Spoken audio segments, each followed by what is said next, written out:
ರಮೇಶ್ ಜಾರಕಿಹೊಳಿ ಅವರಿಗೆ ವಿಜಯೇಂದ್ರ ಅವರು ಯಡಿಯೂರಪ್ಪ ಅವ್ರಿಗೆ ಮಾತಾಡಲಿಕ್ಕೆ ಅವ್ರು ಆಗ್ತಿಲ್ಲ, ಅವ್ರು ಮಾತಾಡಬಾರ್ದು, ಅವ್ರು ಹಿರಿಯ ಮುತ್ಸದ್ದಿದ್ದಾರೆ, ಸೈಕಲ್ ಪಕ್ಷ ಕಟ್ಟಿದ್ದಾರೆ, ಬೆದರಿಕೆ ಈ ರೀತಿ ಮಾತಾಡಿ ತಪ್ಪು ಅಂತೇಳಿ ಖಂಡಿಸಿದ್ದಾರೆ.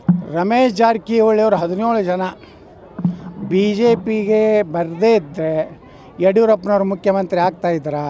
ಮಾನ್ಯ ವಿಜಯೇಂದ್ರ ಅವರೇ, ಯಡಿಯೂರಪ್ಪನವ್ರು ಮುಖ್ಯಮಂತ್ರಿ ಆಗಲಿಕ್ಕೆ ಕಾರಣ ರಮೇಶ್ ಜಾರಕಿಹೊಳಿ ಅವರು. ನೀವಿಷ್ಟೆಲ್ಲ ದುಡ್ಡು ಮಾಡಲಿಕ್ಕೆ ಕಾರಣ ರಮೇಶ್ ಜಾರಕಿಹೊಳಿ ಅವರು. ನೀವು ಎಷ್ಟು ದುಡ್ಡು ಮಾಡಿರಿ ಅಂತೇಳಿ ಎಲ್ಲ ಜಗತ್ತಿಗೆ ಗುರ್ತದೆ. ಉಮೇಶ್ ಅನ್ನೋಂಥ ಕಂಡಕ್ಟರ್ BTS ಕಂಡಕ್ಟರ್ ಮನ್ಯಾಗ 2 ಕೌಂಟಿಂಗ್ ಮಿಷನ್ ಸಿಗ್ತಾವೆ, ಸಾವಿರಾರು ಕೋಟಿ ರೂಪಾಯಿಯ ಖರೀದಿ ಬಾಂಡ್ಗಳು ಸಿಗ್ತಾವೆ, ಸಾವಿರಾರು ಕೋಟಿ ರೂಪಾಯಿ ನಗದು ಸಿಗ್ತಾಯಿದೆ ED ಅವರಿಗೆ. ಇದು ಯಾರ್ದು ವಿಜೇಂದ್ರ ಅವರೇ? ಅದು ಎಲ್ಲ ಆಶೀರ್ವಾದ ರಮೇಶ್ ಜಾರಕಿಹೊಳಿದು. ರಮೇಶ್ ಜಾರಕಿಹೊಳಿ ಅವ್ರ ಬಗ್ಗೆ ಹಗುರವಾಗಿ ಮಾತಾಡಬೇಡಿ. ಅವರು ST ನಾಯಕರದರು, ವಾಲ್ಮೀಕಿ ಜನಾಂಗದವರು. ಅವರು ಪಾಪ ಒಳ್ಳೆ ಕೆಲಸ ಮಾಡಕತ್ತಿದ್ರು, ನೀರಾವರಿಯಲ್ಲಿ ಉತ್ತರ ಕರ್ನಾಟಕ ಒಳ್ಳೆ ಕೆಲಸ ಮಾಡ್ತಾಯಿದ್ರು.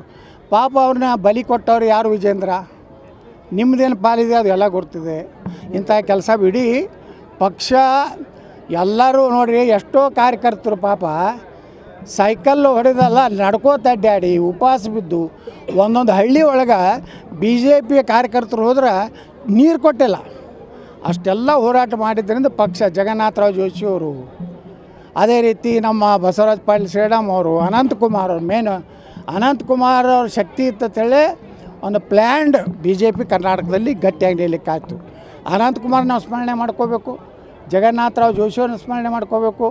ಅದೇ ರೀತಿ ಬಸವರಾಜ ಪಾಟೀಲ್ರು, ನಮ್ಮ ಈಶ್ವರಪ್ಪನವರು, ಎಷ್ಟು ಮುಖಂಡರು ಪಾಪ. ನಮ್ಮ ರಾಮಚಂದ್ರ ವೀರಪ್ಪ, ಬೀದರ್ದ ಲೋಕಸಭಾ ಒಬ್ಬ ದಲಿತರು. ಮೊದಲು ಯಾರೂ ದಲಿತರು BJPಗೆ ಬರ್ತಿದ್ದಿಲ್ಲ, ಅಂಥ ಕಾಲದಲ್ಲಿ ರಾಮಚಂದ್ರ ವೀರಪ್ಪ ಬಂದರು. ಎಲ್ಲ ಸಮುದಾಯದವ್ರು ಬಂದ ಮೇಲೆ BJP ಅಧಿಕಾರಕ್ಕೆ ಬಂದಿದೆ. ಒಬ್ಬನೇ ಸೈಕಲ್ ಹೊಡೆದಲ್ಲ. ಸೈಕಲ್ ನಾವು ಹೊಡೆದೀವಿ, ಎಲ್ಲ ಬಣ್ಣ ಕಾರ್ಯಕರ್ತ ನಾವೆಲ್ಲ ಅನುಭವಿಸೀವಿ. ನಾವು MLA ಆಗಿವಿ, MP ಆಗಿವಿ, ನಾವೆಲ್ಲ ತಿಂದೀವಿ. ಜನರು ನಾವು ಉಳ್ಕಿದ ಕೆಲವೊಂದು ಕಾರ್ಯಕರ್ತರು ಅದಾರ, ಜೀವನದಾಗ ಏನೂ ಆಗಲಿಲ್ಲ. ಅವ್ರು ಅರ್ಧಾಂಗವಾಯಿಯಾಗಿ ಏನಾದ್ರು ಆಸ್ಪತ್ರೆಗೆ ದಾಖಲಾದರೆ ಯಾರೂ ಮಾತಾಡ್ಸಿಲ್ಲ.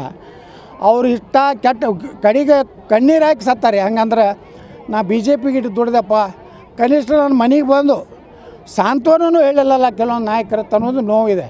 ಇವ್ರ ಬಗ್ಗೆ ವಿಚಾರ ಮಾಡಿರಿ ವಿಜೇಂದ್ರ.